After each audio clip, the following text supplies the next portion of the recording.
Autorités politiques, membres du patronat béninois, employés et parents, ils ont tous pris d'assaut l'église Saint-Michel de Cotonou pour dire merci à Dieu. Cette célébration eucharistique marque le début des manifestations commémoratives du premier anniversaire de la fête dite des 18 kg de drogue, affaire dans laquelle est cité le président du patronat du Bénin.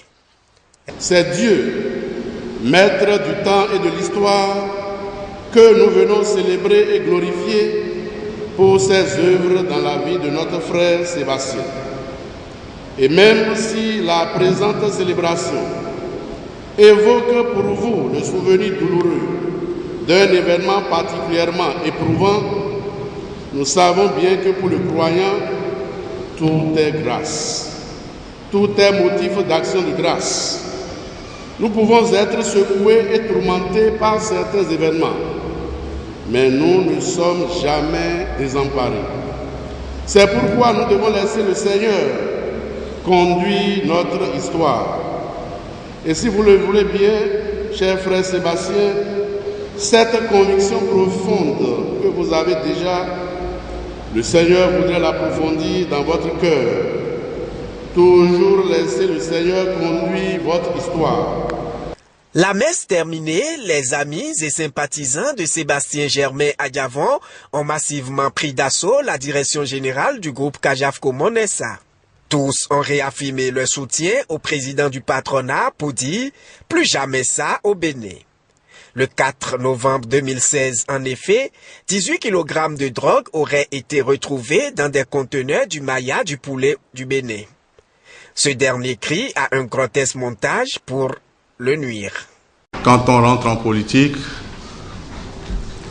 il y a des coups qu'on reçoit. Les produits n'ont pas été dissimulés dans les cartons, les produits ont été laissés à l'entrée du conteneur. Et ça fait honte. Pour lui créer une situation difficile, on a monté cette affaire de toutes pièces. Mais Dieu faisant, étant un homme de foi et très généreux, tout le peuple béninois s'est levé comme un seul homme pour faire barrage à cette gampolesse affaire. L'affaire est classée sans suite et marque la rupture entre le faiseur du roi, Sébastien Adjavon, et le roi fait, Patrice Talon. Juge de Wasson Benebele, alors mis ton demain. Moi aussi alors dit.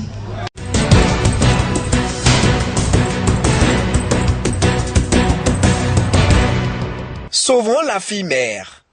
Une exhortation de l'ONG Eke. C'est aussi le thème de cette 3e édition des trophées Aske du leadership féminin en Afrique. Je rêve d'une Afrique meilleure pour nos filles. Je rêve que plus jamais en Afrique, pour un portable, nos filles se prostituent. Je rêve que l'Afrique de demain soit l'Afrique de l'excellence. Je rêve que mes filles deviennent l'excellence même de toute l'Afrique. Et la réussite des jeunes filles mères sera ma réussite. Invité d'honneur de cette 3e édition des trophées Aske, Olga Johnson, directrice générale de la Société Énergie d'Afrique et conseillère municipale à Paris, invite les parents à mieux s'occuper de la jeune fille. Aux filles mères, elle dira que rien n'est encore perdu.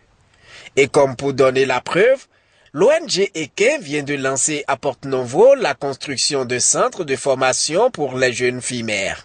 Un engagement pour lutter contre un fléau important qui est le sujet dont nous avons parlé hier, les grossesses précoces chez les jeunes filles. J'ai été ravie ce matin d'aller poser la première pierre à Porte-Novo, ma ville, de ce centre de formation pour les jeunes filles mères. Je voulais dire à monsieur le maire de Porte-Novo et à tous les élus de Porte-Novo qu'ils ne sont pas seuls et que je vais prendre un engagement devant vous ce soir. C'est l'engagement avec mon collègue et partenaire Charles Laguet, président d'Asper, d'électrifier ce futur centre d'accueil pour les jeunes filles.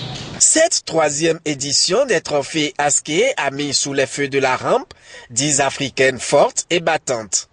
Ce sont des femmes leaders qui se sont illustrées dans leurs divers domaines socio-professionnels, culturels et politiques. Elles sont venues du Bénin, du Togo, de la Guinée, de la République démocratique du Congo, du Nigeria et de la Côte d'Ivoire.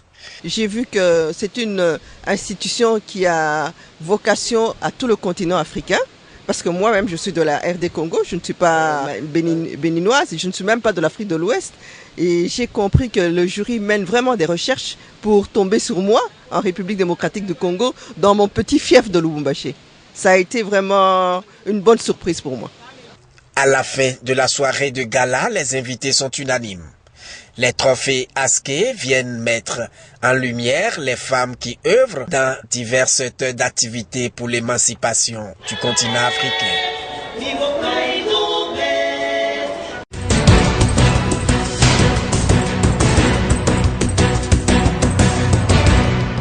C'est toujours un plaisir de voir des avocats récompensés pour ce qu'ils sont, pour le dévouement qu'ils ont pour leur travail et également pour le service public qu'elles rendent aux justiciables.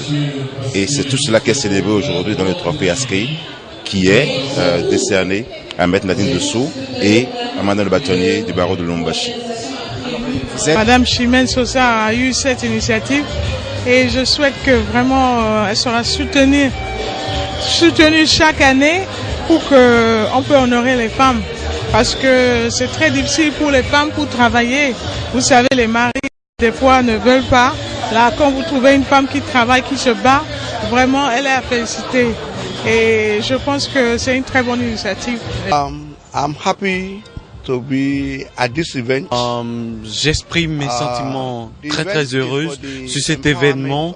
C'était un bon événement. C'était un événement qui valorise la femme, la jeune mère en question, et puis c'était un événement qui s'est basé aussi sur des lauréats venus du Nigeria, qui a été lauréat des trophées. Je suis très content, je suis très ému de cette impression. La femme est émancipée. La femme peut émerger dans tout domaine de la vie, dans tout domaine politique, et la femme peut émerger en toute situation.